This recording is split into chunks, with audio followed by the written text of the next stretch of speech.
101.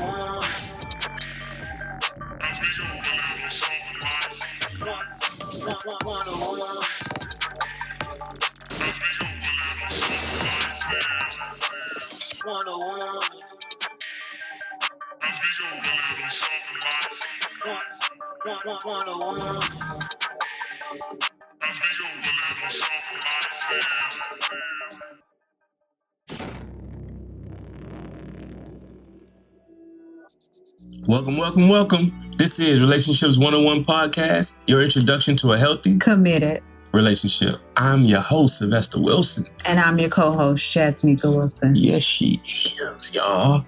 Especially with the little green dress on. I should have covered up. Where is my jacket? What you talking about? I need a jacket. No, you don't. We here for the people today. We here for the people. Right. We here for the people. You know what I'm saying? So, when two businesses merge together, there's a lot going on. It's a lot of work that goes into bringing two existing systems together and making them one. And in the same way, when two individuals that already got a lot going on, the history, family, right? Already going on. You got goals that you've already accomplished. You got a lot going on now.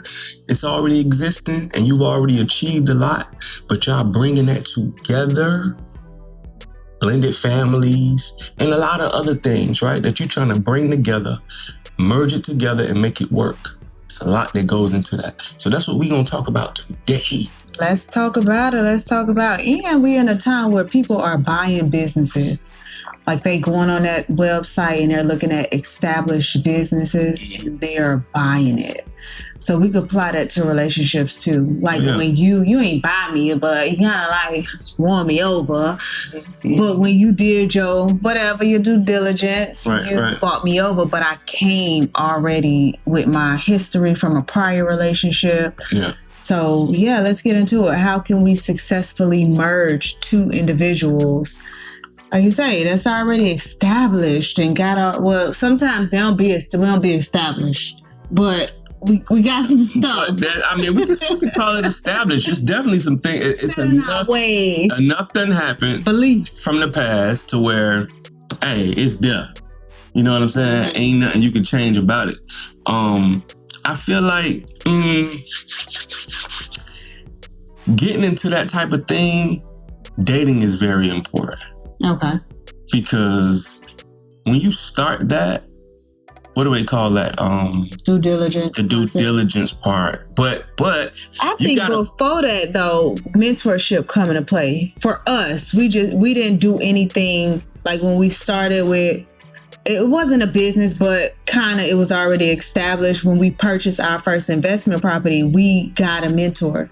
So I think before you even do the due diligence, you should have something that you say, this is a successful relationship, or this what it should look like, this what it should be. Just an idea. Mm-hmm. Because if you running numbers, you looking at the financials of this business and you see that, hey, it look good, but you don't really understand it. Mm. So I think the first step is your mentor or whoever you look up to say, this is what my relationship should be. We got questions, y'all.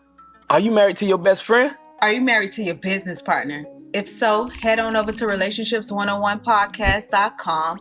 We'll drop the link down in the description. Where you can go ahead and pick up a shirt for you and pick up a shirt for her. Nah, fella, you know the ladies like to shop. You can pick up a shirt for you and pick up a shirt for him. And both of y'all can rep that grind and that hustle that y'all do every day. Every day. Yeah. Or some type of model. Something you're modeling it after, saying that this is what I'm looking for the end goal to look like. Mm-hmm. Mm-hmm. Okay. All right. And then in doing that, what does that make it?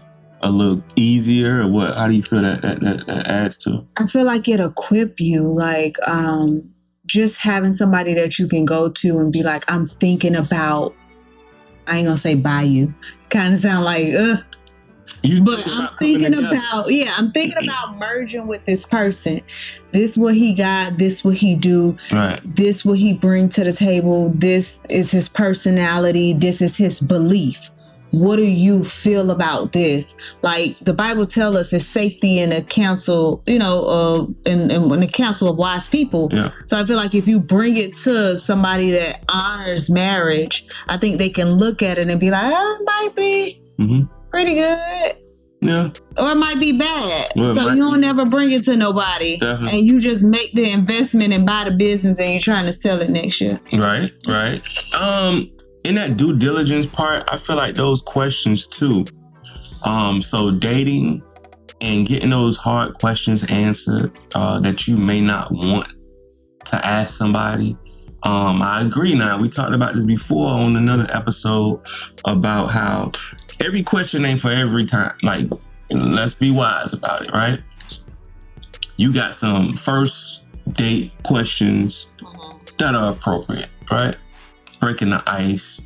And then you got some second date and some third date questions that get a little, more depth for you to learn about this person. But let's not forget that this stage is this is your research stage. This is what they call it, courting. Right? So, I mean, just like a court, you got to put them on trial. Like, you really got to put people on trial when it's time to date because you're gathering evidence. You're gathering information to see if it's if it's a good fit for what you're looking for. And like you said, you got to know what you're looking for. When you say like ask a set of like certain questions in certain phases of a relationship, it reminds me of how when people are going out to buy a business or buy something, it's a first, like you're not running all the comps or running all the numbers on something. You're just doing a quick to see if it needed. So it's like quickly in the first date, okay, he loved God. He's a believer. But then on the second date, you diving more into it. So you just running quickly whatever your first basis is. How many kids you got? Are you trying to be married? Do you want more children? Right. That be your first step to see if this is something I want to move further into. So just tying it into business, because I know that's what we love to do. Yeah, I mean, with business, you definitely should. They running straight to the financials when it comes to that business. Right. You know what I'm saying? Right. What's the history of wins and losses that that the company done took? What's the what are the financial? How much debt is the company in that I'm stepping in right now? Because I'm merging my company with yours. I'm gonna have to take on your debt, right? And responsibility, right? So your debtors is my debtor. You know what I'm saying? So now I need to see them numbers and see if that's a load I'm able to take on. You know what I'm saying? In the same way with relationship, that's a question. You know what I'm saying? It may not be the first question, but it's definitely a question that need to be asked. And we talking about existing businesses, or we talking about existing situations, like people who have already established some things, and then they coming in to merge what they already established. Now you're talking about two people. Y'all got history. Y'all got some wins and some losses of your own. Meaning you may have already been married. You may have some kids already. You know what I'm saying? So you've learned some things from previous situations that you've been in already. And one of the things I hope that we've learned from previous situations is not to hold our tongue when it comes to gathering this information, because this could save you a whole lot of years and a whole lot of time. You know what I'm saying? By just taking a few seconds to ask a hard question. And I would rather you take them a few seconds to ask a hard question than to waste years in a situation where you should have just known already by asking the questions, like you would have found out. So have them hard conversations, man. Put your pride to the side. Forget about what he might think about you if you ask him that type of question, or what she might think of you if you ask that type of question. If y'all on the same page, man, if that's the person, they'll understand. You know what I'm saying? Or at least they'll seek some understanding, and they might ask you a follow-up question like, so what made you ask me that? And you can explain to them just how real it is. Because hopefully it's real to them too.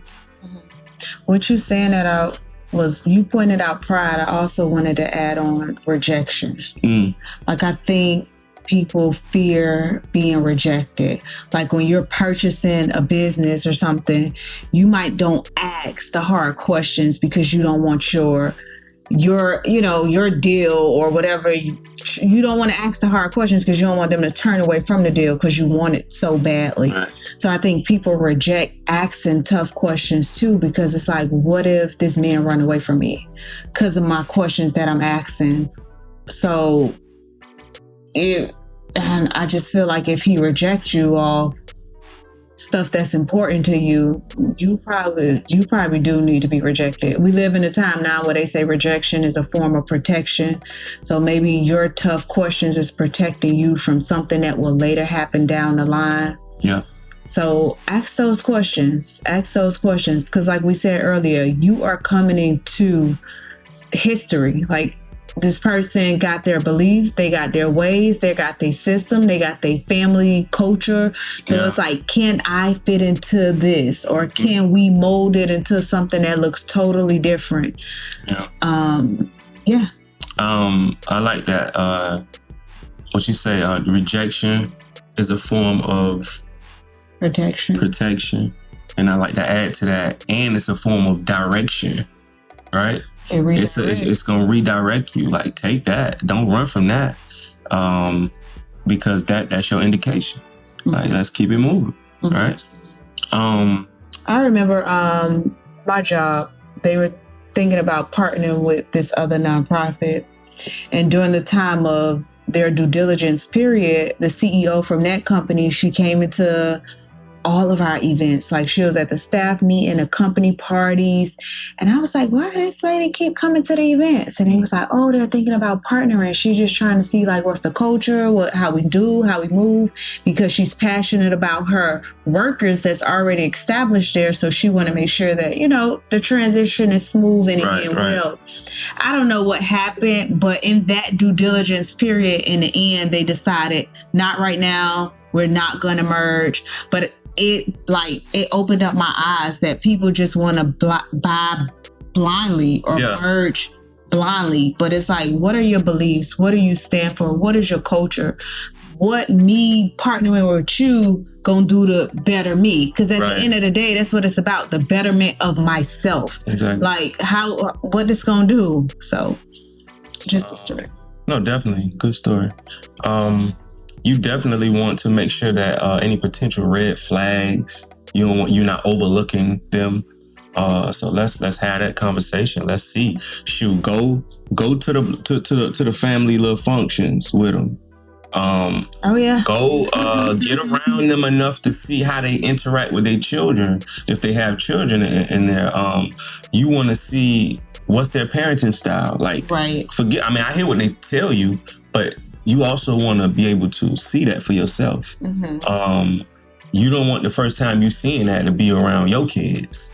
Like, nah, spend some time. Like, go in those. Spend some time into those intimate spaces when companies are merging. Like, they spend some intimate time together. Eating together, having drinks together, and because they're trying to find a common bond. They're trying to find something common within the cultures. You're coming with two different cultures. We're trying to find something that we can kind of like connect on, and something that's believable, that I can trust. That, for one, if I got kids, that you're gonna be good to my kids. You know what I'm saying? If I've achieved some things financially, right, I want to know that you're going to be responsible with that, because not only are we adopting each other's, inheriting each other's debt, we're also inheriting each other's fortune. Right. So that's a big thing. Like, how are you with your money, with your finances? Are you good with it, or are you not?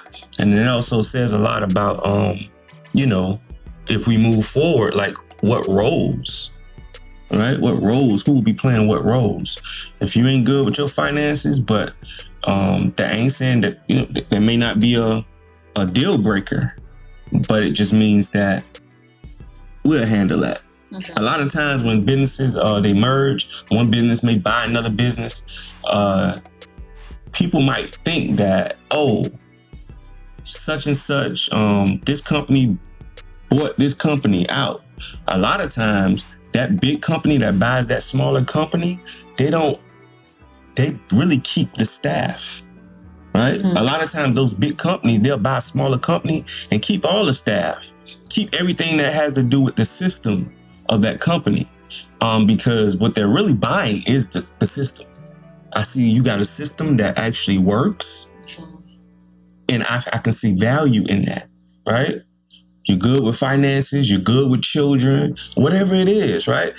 And if I've been doing this by myself, and that's something that's an asset, I can see as an asset to add to me in my life, then yeah, I wanna go ahead and connect with that and bring that on board to what I got going on. So you was watching how I was parenting Jamarcus? Oh, definitely. That was a big one. I knew where I wanted to go at in life, right? I knew I wanted a family. I knew that was big for me. So to see how you handle, you know what I'm saying, your child, and that you was a great mother, like, that was big. Some men might think that that's, some men, they don't do women who already got kids. I grew up with a single mother. So that ain't nothing to me. I was the kids. You know what I'm saying? I was a part of the kids who she had to, you know what I'm saying, haul around and hope somebody gonna accept that part of her life. Mm-hmm. So I always had great understanding for that. That was never an issue for me. However, I feel like it's a benefit, you know what I'm saying, that you can actually see. Now you got a chance to actually look into the future and see how this woman will be with your children. You know what I'm saying? And just like I said, get in those intimate spaces, see how that person interact with their children so you can know whether they're going to be good with yours. What if they're not allowed in those spaces? Because, some couples, when they're first starting out and they are dating, mm-hmm. It's like, I don't want them around my kids just yet. Understandable. So how can they, I guess you just listen in on the phone calls, how they deal with the kids? Yeah. However you can, really. Yep, you definitely got.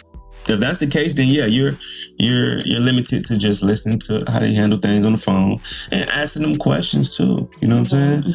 Ask them questions at opportune times about parenting. You can catch them while they're parenting, and then be inquisitive about it and see if that's something that that they're open about. Because I know some things are. It's another thing too, right? When you're at that table negotiating the terms of the merger, negotiating, you know what I'm saying? Some things are negotiable, mm-hmm. right? Here's a list of things that's negotiable right here. Go ahead. I'm willing to change any of that. We can work on that, definitely. There's other lists over here. This ain't negotiable. These right here, I ain't negotiating. I'm not willing to negotiate about this. Mm-hmm. And with some people, it's about their children. And it could be a deal breaker. So it's important to have your non-negotiables in place as well as your negotiables, and let it be known. Call me selfish, but one of mine was, I'm not marrying nobody with children. I just couldn't wrap my head around it. Listen, that's me. Somebody else may be graced for it, got the heart for it. Call me selfish. Maybe I was in that time, but that was just something for me. So when they buy business, maybe one of them is, I would never do a daycare. Like, I'm not purchasing daycares. I'll buy cleaners, but I'm not doing daycares. Right. Just know what your non-negotiables are. Like, now if God come in and step in and be like, you saying he got to be tall, but I'm sending Johnny who's 5'6" or 5'7", that's between you and God. But I'm just saying that was one of mine. Like, I just don't want somebody that have children. That was your thing. That was my thing. Well, that was my thing. Yeah, what you want. Everything else I felt like I could work around, I could work with. Mm-hmm. But the kids, I love the kids now. Don't get me wrong. It's the inappropriateness that be coming with the baby mama stuff and the drama, and you want to pull up and you don't want to respect. And I think with turning the other cheek, that might don't come as easy. So I just was like, I don't want no parts. I don't want no parts. So if that's a thing for y'all, maybe you like kids and you open to it, and hey, have those conversations of how do you put boundaries in place where your children mothers they don't run our household, or your children's father do not run our household. Have those not inappropriate, they're very appropriate, they're uncomfortable. Have those conversations, because those are deal breakers. Like it can mess up a unit just because sister girl, a homeboy trying to run a household and got your spouse running around scared or doing stuff and saying stuff that's just like, hey, why you moving like that? But it's because that other person on the other side done said something. So have those conversations, ask those questions, determine where the relationship is. Is it over? Are they done with? So, Yeah, definitely. And speaking of cultures, like we say, like it's two different cultures coming together. When it comes to relationships, like we talking like traditions that y'all might have already set in place. We talking habits and personal histories. I feel like we got to find a middle ground when it comes to that. Thankfully, we from the same background. Yeah. So it's like, you celebrate this, you celebrate that. Right. No, we had one thing, babe. Christmas. When you went through he went through a season, guys, where he did not want Christmas trees in the house. Yeah. And I was like, huh? I did. Like, what? Like, I think for 2 or 3 years, we had to do a cross, not a Christmas tree. It was like, well, we going to have something, so what we compromising on? And I think we compromised on the cross. We had we'll build a cross and we could bring the gifts to the cross. With the gifts under it. It was a beautiful thing. But that one caught me by, because I think the first couple of years you was okay with a Christmas tree. Then I think you evolved, or I don't know what happened in that season. But we had to come back to the table like, hey, babe, a Christmas tree. Like, let's have a conversation. So now we can have a Christmas tree. I'm gonna just say that. Let me shut up. I talk myself out of a Christmas tree. Yeah, because I'm doing too much. I'm doing too much. But yeah, so it was easy for us because we both Black African Americans, so we got the same holidays, the same belief, we serve the same God. We believe in His Son. Very important. So if you're merging with somebody from a different culture, different spiritual belief, you gotta know, like, hey, he Muslim, you Christian, or you Muslim, he Jewish, or whatever. Y'all gotta have those uncomfortable conversations, like, who are we serving? Because a house divided cannot stand. Who is our God? Who are we gonna believe in? And if y'all not changing y'all beliefs, I don't know what to tell y'all. Just take over. I just feel like, what says that you've done a successful job? What we aiming at is to respect each other's backgrounds and get to a place where we can create a new culture amongst us. You know what I'm saying? And that may include some stuff, from your culture and some stuff from my culture, and we'll create something new here. So, respect, but let's create something new. I'm going to Africa so we could create something new, because we got the same stuff. Background? Yeah, the same background. So our families did the same thing, and we didn't get challenged in that area. Yes. It wasn't you celebrate Hanukkah, I celebrate Christmas. It was Christmas. But I think we are starting something new in our own system, though, because now we're at a place of, why we hiding eggs for Easter? What they got to do with it? Oh, we come into a whole lot of different realms. Yeah, so we kind of even kicking back stuff that we were taught into our new system. Like, we're changing it up. We're telling the kids, hey, it ain't no Halloween. Like, we ain't celebrating Halloween. You know, Halloween coming up. What you want to be?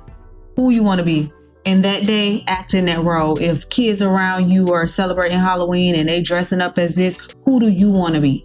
Be that person. You want to be a president, you want to be a doctor, you want to be a lawyer, you want to be a teacher, you want to be a CEO, want to be a builder. That's who you are in that day. Okay. So in our culture, we are creating something new. And when people buy businesses, I know you said they do keep the same staff. They do. But it'd be hard. Sometimes. And it'd be hard for the staff because of change. Mm-hmm. Like when new CEOs and new everybody coming in new, it'd be kind of rocky. Like, you got some people that quit. Like, I'm not staying under this new partnership. I don't like the merge. I don't like this new company. I don't like the CEO. It could be a deal breaker for some people that's in it with you. So you gotta brace yourself for that, right? Another thing I want to bring up too is that make sure that we gotta do our checks and balances, right? Making sure that person is actually who it is they say they are. Don't just take because you may have acquired some things, on your own, as far as fortune or as far as, good habits and things of that nature. And this person you got some people out there who can really just put on, like they really own that. And unless you do them checks and balances, man, I wouldn't say move forward yet. I would definitely, because he might be in a Lambo, but it might be a rental. Don't fall for that. He might have been in a condo, but it might not have been his. Like, you gotta get to a point. If you're not comfortable, like if I'm not comfortable coming right out and saying that or asking that question or digging deep, give it some time, man. You got time. I mean, who ain't got time? You shouldn't be rushing anyway. Give it a little time, put a little date on it, to yourself, and slowly dig into that question just to make sure that that's really what it is. Mm-hmm. Before you go to talking about swapping, because some people act like they got it just so they can get what you got. Even in business, you know what I'm saying? Like, that's like kind of like a political move where people one company would act like they really don't need. They're not very needy when it comes to the merger, so the other company can think that, can feel comfortable sharing all of their resources with them, because it's not like you don't really need it. I'll show you all my cards because it doesn't seem like they actually need it anyway, because a needy person is going to take, right? In actuality, they do end up being needy and takey. You know what I'm saying? They was looking for a place to stay the whole time, and they was acting like they had the condo on the beach. But as soon as you get a word, watch how fast they moving into your apartment or your house with you. You know what I'm saying? Ready to say that that's their new spot. Like, you just gave the condo up that fast? Yeah, I sold it. Whatever little cockamamie story. But you got to be careful. Let's be careful. Move slow. The mergers don't happen fast. It's a lot of background checks gotta happen. You know what I'm saying? So let's do our due diligence. Let's do it. Don't rush into it. You ain't missing out on nothing. Don't put the time clock away, because you probably be like, I'm 37, I need to be married before I'm 40, and then you marry at 37 and divorce by 40. No. Look into it. No. Dig into it. Like, don't ignore. I remember in one of our deals, it wasn't a business we bought, but it's like a business. Real estate is like a business. Yes. The owner, we was asking for financials, and he wanted to dress it up real cute. Like, he wanted to send in this play.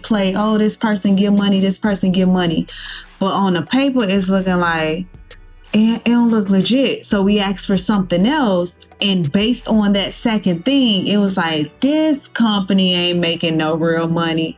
So just because they tell you, like he said, just because they own that condo, investigate that condo, man. This is an information era. Y'all know that's my favorite thing. Pull up that address. Just because they living in it. Search that address. Yeah.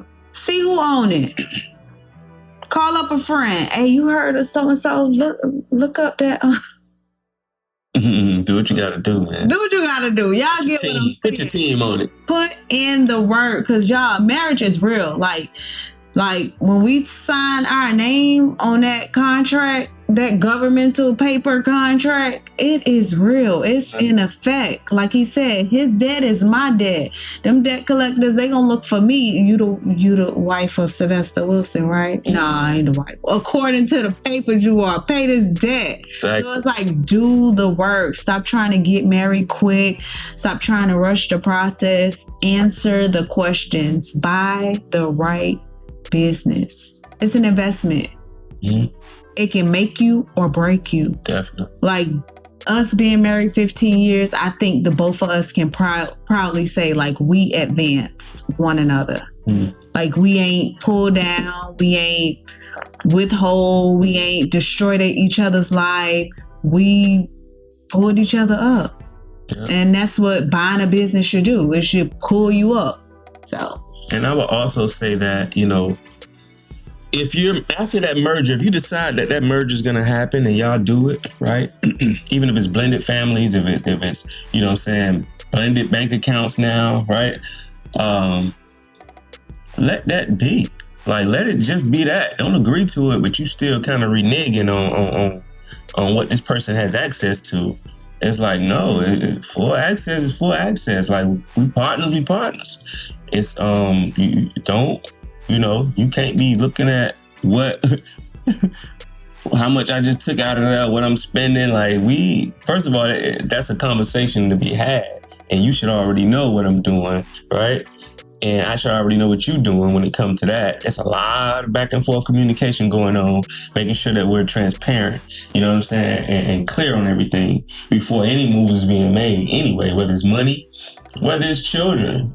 You got some people that merge and the responsibilities with the children, or I should say the authority, full authority ain't given to one of us because, I don't know, because this my child. And it's like, well, golly, we together now. What you mean is your child? No, what's yours is mine and what's mine is yours. Don't get with somebody who you do not trust fully with your child to raise them. Do not get with somebody who you don't trust fully with your money, your bank account, right? To make transactions. Don't do it. Because otherwise, why are you holding back? Your prenup community out there like, he's stupid. He's dumb. I don't agree. What? Yeah, you know, this the prenup world. Oh, you better get a prenup for they take you for what you got. And man, you ain't with the prenup? I ain't with no prenup. I feel like get whatever makes you. I mean, because guess what? How we say, man, love is it's custom made. So that don't make the love any less. That's something that y'all agree on. It makes both of y'all happy. Prenup, you are, granted, some people come into their relationships with massive amount of resources, money, and all this stuff, and they're trying to protect it. Respect. But when you're signing a prenup, to me, you're telling me this may not work. I mean, I don't feel like you're saying that. I feel like you're saying that's sign this divorce letter in advance. To me, that's what a prenup is. I don't see it that way. You don't? How you see it? I don't. I see it as we put insurance on everything of value. This is me putting insurance on something that I feel like is valuable. No, the prenup is when I don't want this. When this relationship ends, you don't get my money. What I'm putting insurance on myself. That's not this unit. That's insurance. So you're prepared to let this fall. Like you will be prepared that it's gonna end. To me, that's what a prenup is. You are saying if this do not work out, and I respect, you know, the stats change daily, but more recent it's 50-50. Like 50% it's gonna work, 50% it ain't. Right. So they signing that prenup for the 50% if it don't work. So for black people it's 75%. I don't even think So I'm trying to be very cautious of all right, I mean, because we don't had this conversation before, man, when it comes to men and men, because we can't, the fact that more marriages fail than what they do than they make it. Right. I can't blame people for signing prenups. For putting some insurance on what they've actually worked for. Not saying they're not going to get in this marriage and work for it. Matter of fact, that should attest to their work ethic. They're going to come in this relationship and work to build something. But what I've built before this relationship, if it doesn't work, I'm not gonna allow that to tear what I've built before this down. That's just what it is. What we build together, by all means. Here go you. You know what I'm saying? Here go me. Like, whatever the case is. But just throwing all of that away when them numbers just don't look good, like, I can't blame people. But why even marry? If you feel like this person ain't gonna go through with the whole process, like, I gotta go hood, y'all, ain't gonna go through. Like, if you feel like this not gonna work, why even get married? That's not saying that I feel like it don't work, though. That's just saying, in case it don't work. Right? Y'all, if y'all agree with prenups or not, just let us know in a comment. Me personally, that's a non-negotiable for me. We ain't got no prenup in place. Death do us part. You later trying to snatch one out on me? Hold on. Nah, it's too late now. Okay, But that's but see, that's the thing, though. We building together from the ground up. When you talk about something different like this, like merging two existing businesses with existing profits and existing contracts. You're trying to say contracts, assets, right? We both got existing assets already that we built ourselves, right, and acquired ourselves. It just won't be smart to gamble that on love when it's so fickle. Now, if we just was coming into this thing together like we did, and we building it from the ground up, that's the difference. But when you talk about merging, we ain't building it from the ground up. We ain't starting from scratch. We merged. You got a history. I had a history. I came with a child. Thankfully, you see him. Listen, if people don't want the prenups, they not going to get a man with a prenup. I didn't want a man with children. I didn't get a man with children. So if there's a community of folks like myself who don't believe in prenups, then they ain't going to get a man with prenup. We talking about a situation where a lot of assets have been gained by separate individuals. Right. We want to protect it. You know what I'm saying? If you're somebody who has gained considerable amount of assets on your own as well, you won't have a problem with somebody talking prenup because you feeling the same way. It's like whatever, what's yours is yours. But I'm I don't know what the Bible say on prenups, so I'm gonna shut up on this. Because I like to reference any belief I have to what the Bible got in it and what it got to say. But just me personally, y'all, I don't believe in prenups. Like, I understand some people are out there with some heavy amount of assets. Maybe because I'm a firm believer. Heavy amount of what? I didn't say...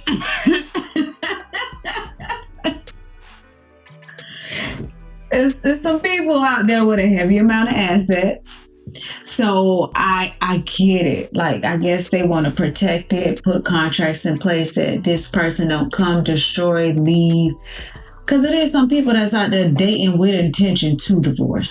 So I guess for that, I don't know, y'all. We got a lot of especially this is the era of the gold diggers. Like, I ain't saying shit though. They out here. So it's like you might think you found some love, and it's like, man, listen, man. Just like you'll tell somebody, scrap up, wrap it up, my boy. Right. Protect yourself. Same way, man. The truth is parallel. So also, unified visions and goals are very important when you're merging, whether it's in business or relationship, right? When companies merge, they merged in order to kind of like pursue growth, or they want to innovate. Maybe another company has something that they don't have that will make their company a little bit more dynamic. Add something to it. Meaning that they need a shared strategic vision for the future. That's companies. I mean, in the same way with relationships, partners need shared goals. They need shared goals. They need shared vision. Whether it's about finances, a shared vision when it comes to family, a shared vision when it comes to career and lifestyle. What kind of lifestyle we're gonna live? You know what I'm saying? Like, we need that. Right. A shared vision, it helps them. It'll help us kind of like let us know that we're going in the same direction. Absolutely. So to speak. You know what I'm saying? So, how do you think shared visions play a part in merging?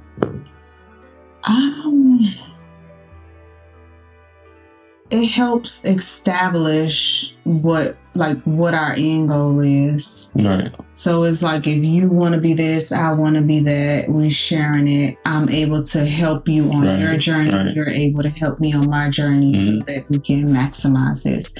Because at the end of the day, I feel like we're joined for a greater purpose beyond ourselves. Yeah. So whatever it is. Yeah. So, that's a conversation to have. Like, what are your, what's your individual goals? What's your individual? But some people don't even set goals. So it's like, what do you feel like your purpose is? Right? Some people just live on purpose they don't believe in setting goals. So it's like, whatever that is and however that person operates, you want to know that. Whatever that, just like companies, like, they discuss what their plan is and what their future goals and what their vision is for the next 5, 10, 20, 50, 100 years, right? Right. And these are two brands that are coming together, and it has to make sense, right? It has to make sense. Make it make sense. Make it make sense. Right. Money sense. Right. And make it make sense. Yeah. Make sure you're successfully merging with somebody that fits. Is this you sound like you're trying to end this right now? I am. You can't end it. Like, you gotta let me know that you end. I don't know you ending it, because guess what? I'm gonna say something else. Say it. I just want to say that when you're doing, after the merger is done, you want to continue to do check-ins. You want to periodically check on that vision that you guys set together, making sure that it still works for the both of you. Some things may have changed, and it's like, well, this part of the vision really ain't working for me no more. We need to kind of like pivot. We need to do this. Sometimes some pitfalls might come, right? You need to pivot. Some things need to change. You know what I'm saying? You may need to go from 2 cars to 1 car. You may need to buy an extra vehicle just for business. You may need to, you just don't know. So you want to periodically check in on each other when it comes to finances, family, everything, man, emotions. How's it going today? Is it, we still on board? We still good? Is it still how it was when we started? Nah, we ain't good, because when we get off here, y'all, he finna sign a prenup. I'm just playing. When I get off of here, I'm finna go eat some of this Jonjon rice and some pickles and some good chicken. And we out, y'all. We out. Peace.